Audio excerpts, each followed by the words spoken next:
जय श्री राम, जय बागेश्वर धाम और जय गणेश भगवान की गणेश चतुर्थी के दोस्तों, आप सभी को ढेर सारी शुभकामनाएं। आज की वीडियो बहुत ही खास है दोस्तों, वीडियो के अंत तक जरूर बने रहे। आपको गणेश चतुर्थी के बारे में आज हम सारी जानकारी देंगे इस वीडियो के माध्यम से। आगे बढ़ने से पहले दोस्त एक और कमेंट बॉक्स में जरूर लिखें जय श्री राम, जय बागेश्वर धाम की साथ में लिखी जय गणेश भगवान की, ताकि आपकी हर मनोकामना भगवान गणेश की कृपा और हनुमान जी की कृपा से पूरी हो जाए। दोस्तों चलिए जान लेते हैं। गणेश उत्सव का ये पर्व भाद्रपद माह के शुक्ल पक्ष की चतुर्थी तिथि से शुरू होकर अनंत चतुर्दशी तिथि के दिन तक चलता है। 10 दिन तक चलने वाला यह उत्सव बड़े ही धूमधाम से मनाया जाता है। शास्त्रों में भादो माह की गणेश चतुर्थी का विशेष महत्व बताया गया है। पौराणिक मान्यताओं के अनुसार इस दिन भगवान गणेश का जन्म हुआ था। इस अवसर पर लोग अपने घर गणेश जी की प्रतिमा को स्थापित करते हैं और 10 दिनों तक बहुत धूमधाम से उनकी पूजा अर्चना करते हैं। 10वें दिन अनंत चतुर्दशी पर गणपति की इन मूर्तियों का विसर्जन हो जाता है। इस बार गणेश चतुर्थी का त्योहार 19 सितंबर को मनाया जाएगा। गणेश स्थापना का शुभ मुहूर्त जान लेते हैं दोस्तों। गणेश चतुर्थी के दिन घरों और बड़े बड़े पूजा पंडालों में भगवान गणेश की प्रतिमाएं स्थापित की जाती हैं। इस दिन शुभ मुहूर्त में ही लोग घरों में गणपति को स्थापित करते हैं। चतुर्थी तिथि की शुरुआत 18 सितंबर 2023 को दोपहर 2:09 पर होगी और इसका समापन 19 सितंबर 2023 को दोपहर 3:13 पर होगा। उदया तिथि के आधार पर गणेश चतुर्थी 19 सितंबर को मनाई जाएगी। गणेश प्रतिमा की स्थापना का शुभ मुहूर्त 19 सितंबर को सुबह 11:07 से दोपहर 1:34 तक है। दोस्तों अब जानेंगे गणेश स्थापना की विधि। गणपति की स्थापना करने से पहले कुछ बातों का ध्यान रखना जरूरी है। स्नान करने के बाद साफ वस्त्र पहनें और इसके बाद अपने माथे पर तिलक लगाएं और पूर्व दिशा की ओर मुख कर आसन पर बैठ जाएं। आपका आसन बिल्कुल शुद्ध होना चाहिए। इसके बाद गणेश जी की प्रतिमा को किसी लकड़ी के पटरे या गेहूं, मूंग, ज्वार के ऊपर लाल वस्त्र बिछाकर स्थापित करें। गणपति की प्रतिमा के दाएं बाएं रिद्धि सिद्धि को भी स्थापित करें और साथ में एक एक सुपारी रखें। गणेश चतुर्थी पूजा विधि कैसे करें ये भी आपको बता देते हैं। गणेश चतुर्थी तिथि पर शुभ मुहूर्त को ध्यान में रखकर सबसे पहले अपने घर के उत्तर भाग, पूर्व भाग या पूर्वोत्तर भाग में गणेश जी की प्रतिमा रखें। पूजन सामग्री लेकर शुद्ध आसन पर बैठें। गणेश भगवान की प्रतिमा की पूर्व दिशा में कलश रखें और दक्षिण पूर्व में दिया जलाएं। अपने ऊपर जल छिड़कते हुए ओम पुंडरीकाक्षाय नमः मंत्र का जाप करें। भगवान गणेश को प्रणाम करें और 3 बार आचमन करें तथा माथे पर तिलक लगाएं। आसन के बाद गणेश जी को पंचामृत से स्नान कराएं। उन्हें वस्त्र, जनेऊ, चंदन, अक्षत, धूप, दीप, नैवेद्य और फल चढ़ाएं। गणेश जी की आरती करें और मनोकामना पूर्ति के लिए आशीर्वाद मांगे। दोस्तों अब जानेंगे गणेश चतुर्थी की कथा।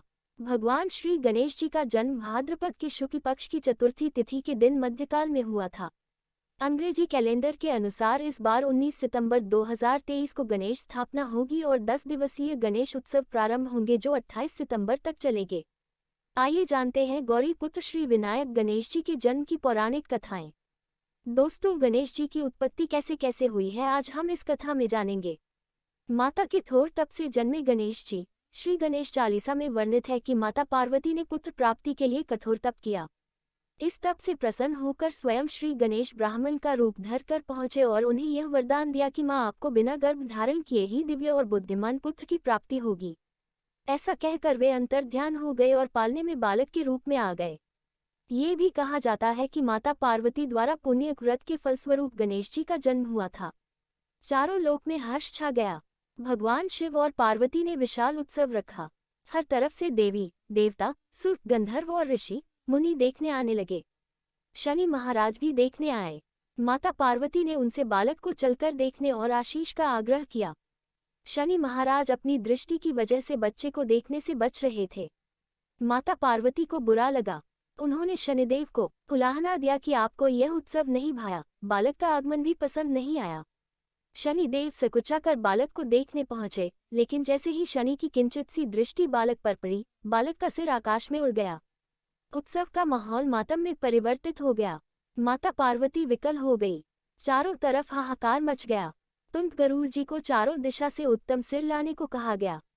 गरुड़ जी हाथी का सिर लेकर आए। ये सिर शंकर जी ने बालक के शरीर से जोड़कर प्राण डाले। इस तरह गणेश जी का सिर हाथी का हुआ। माता पार्वती ने मिट्टी से बनाए गणेश जी का जन्म योनिज माना गया है।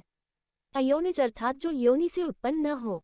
माता पार्वती ने उन्हें मिट्टी से निर्मित किया था। कहते हैं कि माता ने अपनी सखी जया और विजया के कहने पर एक गण की उत्पत्ति अपने मैल से की थी। हालांकि शिवपुराण की कथा के अनुसार माता पार्वती ने अपने शरीर पर हल्दी लगाई थी। इसके बाद जब उन्होंने अपने शरीर से हल्दी उपटन उतारी तो उससे उन्होंने एक पुतला बना दिया।